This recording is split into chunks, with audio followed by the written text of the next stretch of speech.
ہیں ان پہ بات کریں گے. ڈاکٹر صاحب میں آپ کے ساتھ بات کرنا چاہ رہا ہوں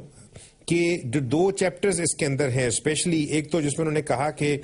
پاکستان کے اندر جو انٹالرنس ہے اور شاید اس کی بیسس ان کے خیال میں ریلیجن ہے ایک تو وہ بڑھتی جا رہی ہے اور دوسرا یہ ہے کہ یہ ایک ایسا ملک جو کہ خون سے نہایا ہوا ہے وہ شاید اپنے اس غم و غصے کی وجہ سے اپنے آپ کو دوبارہ خود ٹھیک کرنے کے لیے تیار نہیں ہے. آپ یہ سمجھتے ہیں پاکستان اور پاکستانی سوسائٹی جس طرح اس میں ڈپکٹ کیا گیا ہے کہ it's very intolerant country now, ایک دوسرے کی لوگ بات سننے کے لیے تیار نہیں ہے, تو یہ تو ایک ہیلدی سوسائٹی نہیں ہے. جی یہی بات جو ہے نیو یارک یونیورسٹی سے چھپنے والی ایک رپورٹ پاکستان 2020 میں بھی کی گئی ہے اور اس میں جو انہوں نے 3 منظر سامنے رکھے ہیں اس میں یہ کہا ہے کہ آبادی کا ایک حصہ جو ہے وہ انتہا پسندی کا شکار ہو سکتا ہے, خاص طور پہ جو اس میں اقتصادی ٹوٹ پھوٹ ہے اور یہاں پر جو انتہا پسندی ہے یعنی وہ جو ہے ایک ایجنڈا لوگوں کو متاثر کرے گا. دوسرا انہوں نے جو ہے سیناریو یہ رکھا ہے کہ مختلف علاقائی اکائیوں میں جو ہے وہ انتشار ایک پیدا ہوگا کیونکہ وفاق اور صوبوں میں خاص طور پہ بلوچستان میں جو ہے لوگوں کو انصاف نہیں ملا جس کی وجہ سے جو ہے وہ انتشار کے اثرات ہیں. تیسرا وہ کہتے ہیں کہ جو ہے وہ اصلاح کی بھی امید کی جا سکتی ہے اگر جو متوسط ہے اور جو پڑھے لکھے عناصر ہیں اور جو تجارتی طبقہ ہے وہ مل کے جو ہے وہ اپنا وزن ایک فیصلہ کن پلڑے میں اگر ڈال دیں تب ہی پاکستان اس بحران سے نکل سکتا ہے. آپ نے اپنی جیسے مڈل کلاس کی بات کی اور ساری دنیا جانتی ہے کہ جو ایجوکیٹڈ مڈل کلاس ہے وہ بہرحال سوسائٹیز کو لے کے آگے چلتی ہے, لیکن اسی رپورٹ میں یہ کہا گیا ہے کہ یہ جو مدرسہ سکولز ہیں فرض کیا 20,000 یا 30,000 مدرسہ سکول اور 2 سے 3 ملین لوگ یہ تو چلے بہرحال کسی مدرسے میں جاتے ہیں. اس ڈیبیٹ میں نہیں جاتے کہ اسٹیٹ 64 سال کے بعد بھی کس طرح جسٹیفائی کرتی ہے کہ اتنی بڑی تعداد میں لوگ بچے جو ہیں وہ مدرسہ اسکولوں میں جائیں اور ان کے پاس کوئی اور آپشن نہ ہو کہ وہ صرف مسجدیں سنبھالیں اور ریلیجن کا درس دیں.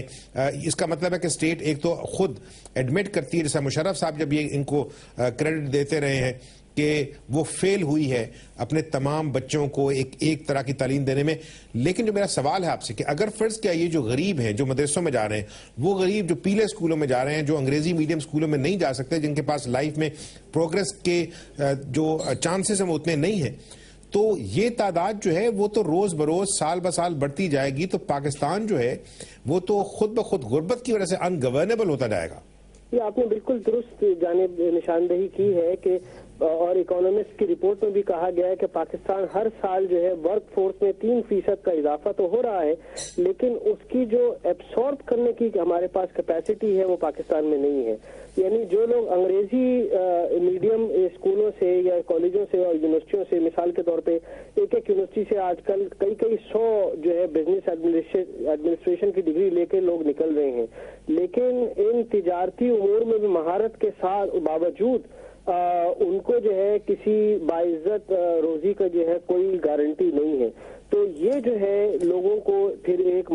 جانب اور مایوسی کی جانب لے جاتی ہے اور جس سے جو ہے لوگ جو ہے ان کو ورغلا سکتے ہیں اور بہکا سکتے ہیں اور سیاسی طور پہ ایک انتہائی رخ کی جانب لے جا سکتے ہیں. یہاں مزور ایک اور ایشو بھی ہے, 2 ایشو ہیں بلکہ. فلڈز کے بعد ہم نے دیکھا جس وقت بہت سے وہ علاقے جو آپ سمجھیے جن کو ہم کچے کا علاقہ کہتے ہیں جہاں پر لوگوں نے نہ کبھی سڑک دیکھی ہے نہ اسکول دیکھا ہے نہ ڈسپنسری دیکھی ہے نہ ان کو پتا کہ اسٹیٹ اپریٹس کیا ہوتا ہے,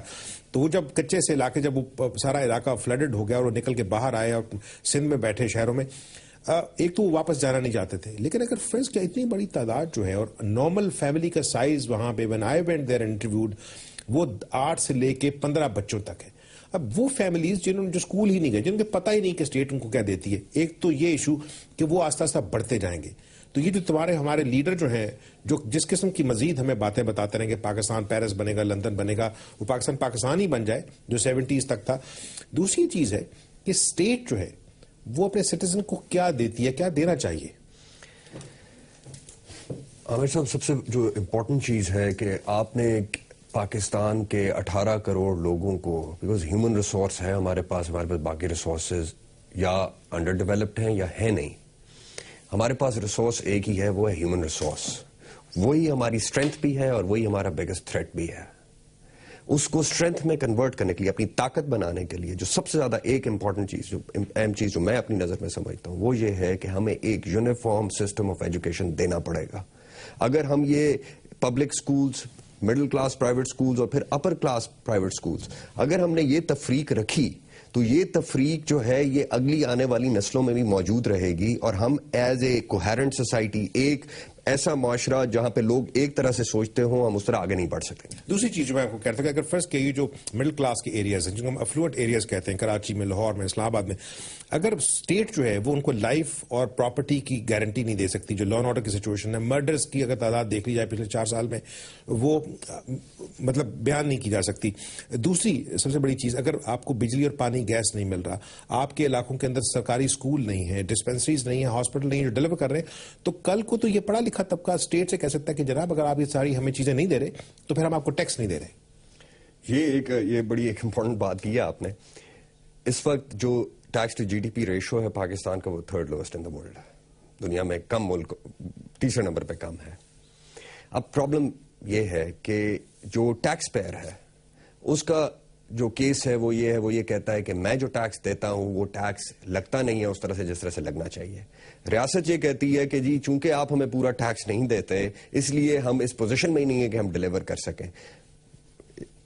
چیز ہمارے سامنے کیا آتی ہے, وہ آتی ہے کہ ایک سیریس ٹرسٹ ڈیفیسٹ ہے between state and citizens. Quickly last 30 second, do you think کہ اس طرح کی جو رپورٹس ہیں ان کو ہم ایک ہی برش کے ساتھ کہیں کہ نہیں یہ ویسٹرن رپورٹس ہیں, ان کے اوپر جو ہے اعتبار نہیں کرنا چاہیے, یا اس کے اندر دیر از میٹ اینڈ پاکستانی اسٹیٹ اور اس کے تمام لوگ جو چلانے والے اسٹیک ہولڈرز ہیں, they should start looking at these criticisms. Soul searching ہونی چاہیے.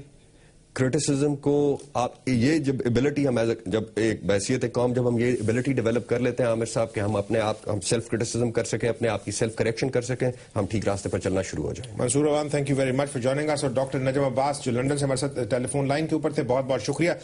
ناظرین, اس رپورٹ کے اندر ایک اور جو بات ہے جس کو ہم نے ذکر نہیں کیا, اس میں یہ ہے کہ پاکستان کے جو قریبی دوست جس پہ پاکستان بینک کرنا چاہتا ہے, چائنا جیسے, ان میں اس رپورٹ کے مطابق چائنا نے یہاں تک ایگری کیا کہ اگر امریکہ کل کو پاکستان کو سمجھے کہ یہ دشمن ملک ہے اور اس کے نیوکلیر ایسٹس کو وائپ آؤٹ کرنے کی کوشش کرے تو چائنا کو اعتراض نہیں ہوگا. یہ تمام چیزیں ڈسکس نہیں کر سکے, لیکن بہت سی چیزیں اس کے اندر ایسی ہیں جو ہمارے دل کے قریب ہیں اور یہ مختلف پروگرام کے اندر آپ دیکھتے رہتے ہیں. آج کے پروگرام کا وقت ختم ہوتا ہے, اجازت دیجیے, خدا حافظ.